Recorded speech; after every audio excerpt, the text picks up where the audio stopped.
The Golden State Killer case. A pattern that took decades to stop. In the mid-1970s, a series of crimes began quietly in California.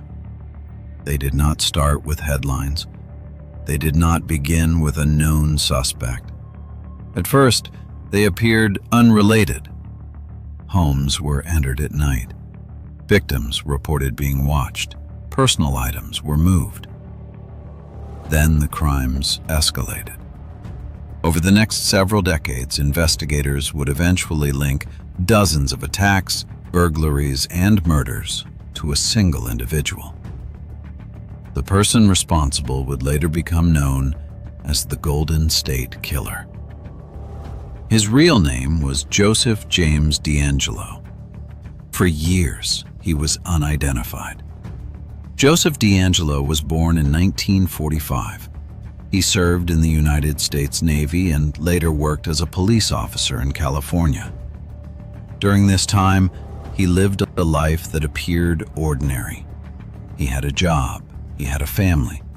He blended into his community. Meanwhile, a pattern of crimes was developing across multiple regions of the state. In Northern California, a series of burglaries occurred. In Central California, a string of assaults followed. Later, in Southern California, several murders were committed. At the time, these crimes were investigated separately. Different jurisdictions handled different cases.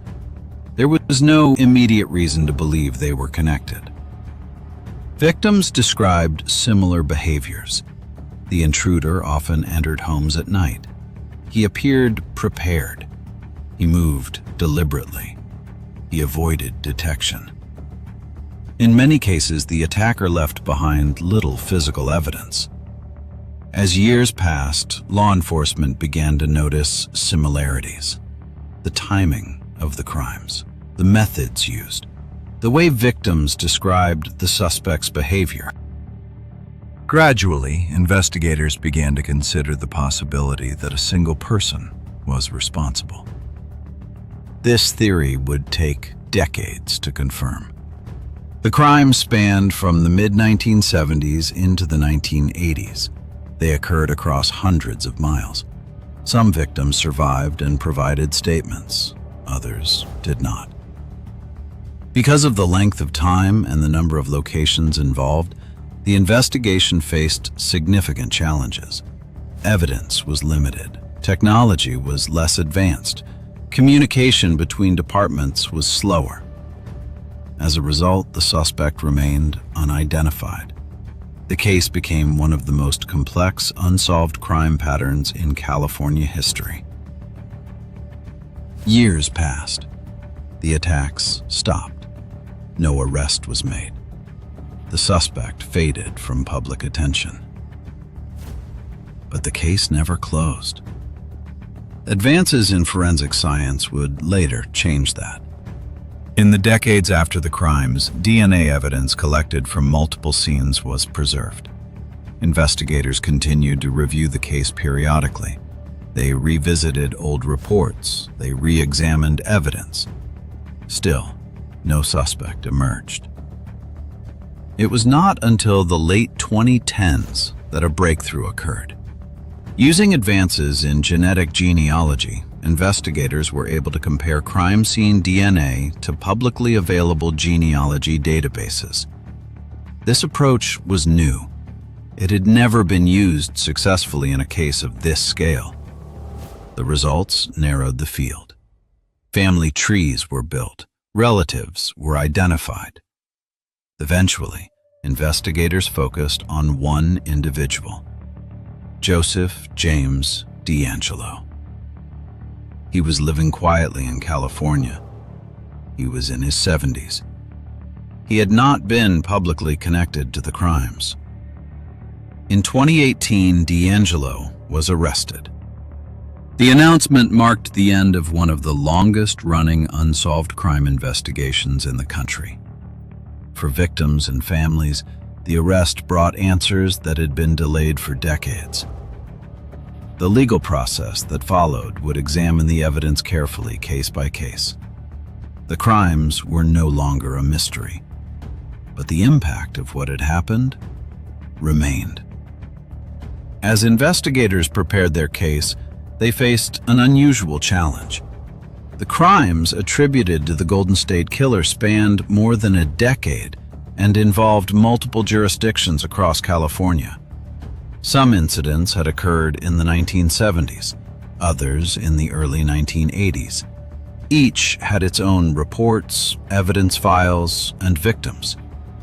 Bringing them together into a single legal case required careful reconstruction.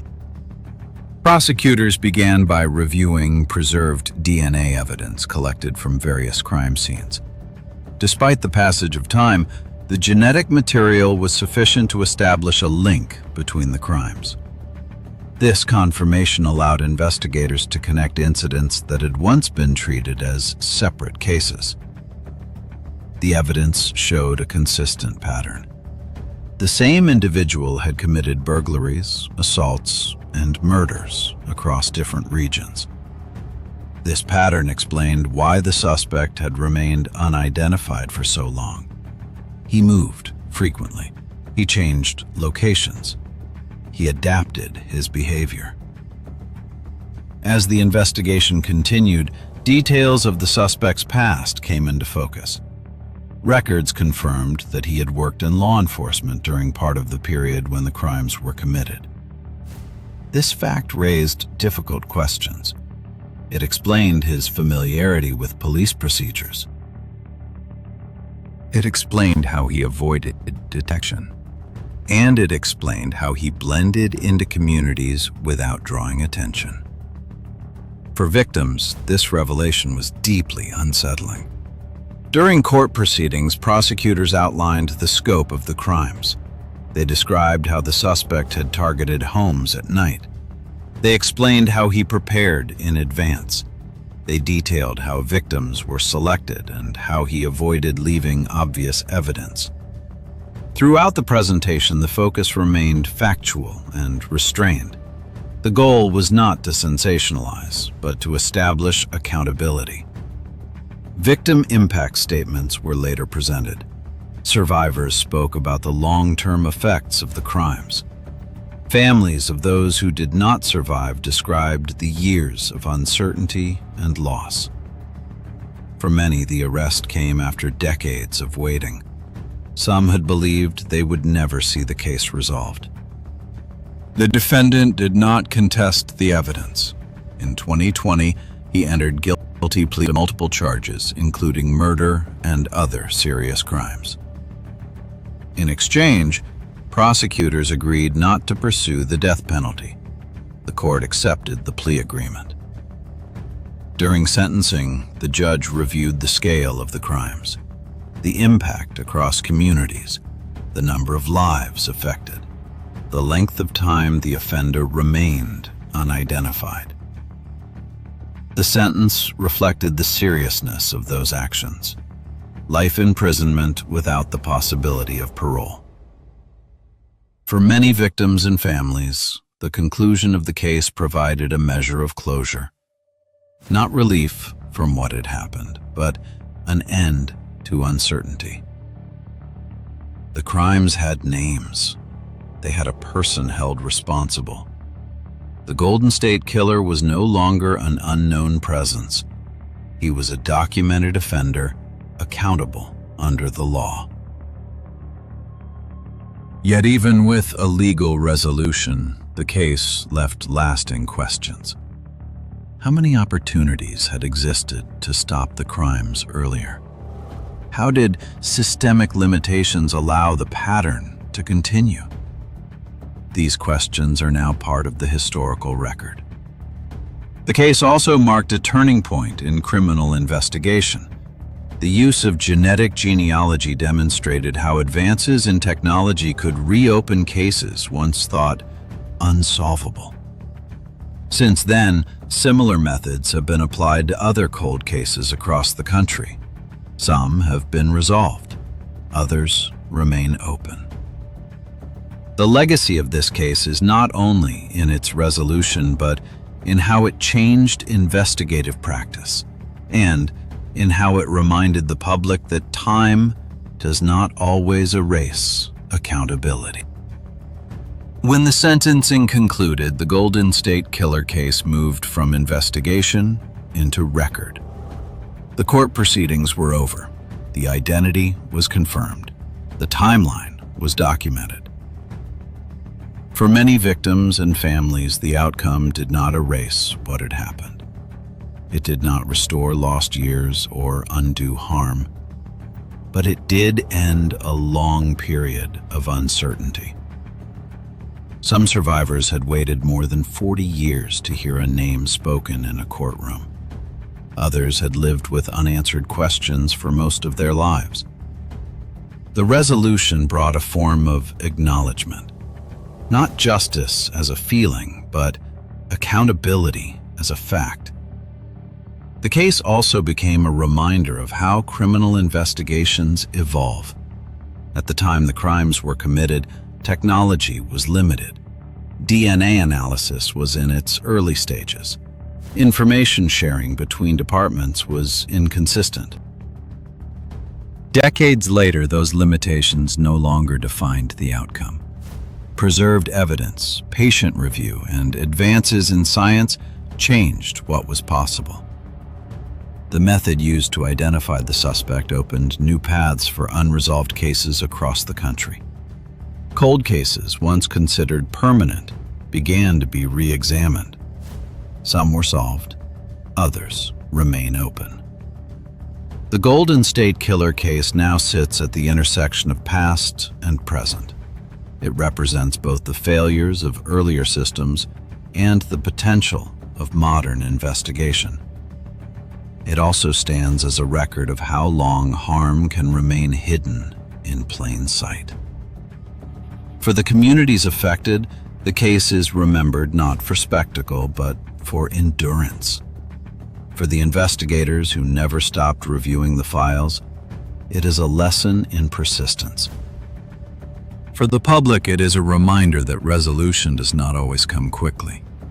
Sometimes it arrives decades later, quietly, through work that never made headlines. Late at night, when stories like this are played without interruption, the focus often shifts away from the individual details and toward the passage of time. How long events remain unresolved. How long people wait for answers. How accountability can be delayed, but not always denied. Crimes committed by the Golden State Killer spanned years and locations. Their impact spanned generations. The conclusion of the case does not close that history, but it does complete the record. If you've listened through this case, you've followed a pattern that took decades to identify and even longer to stop. If a moment or detail stayed with you, you're welcome to reflect on it. Quiet consideration is often how long stories settle. If this calm, late-night approach to documented cases is something you return to, more will follow.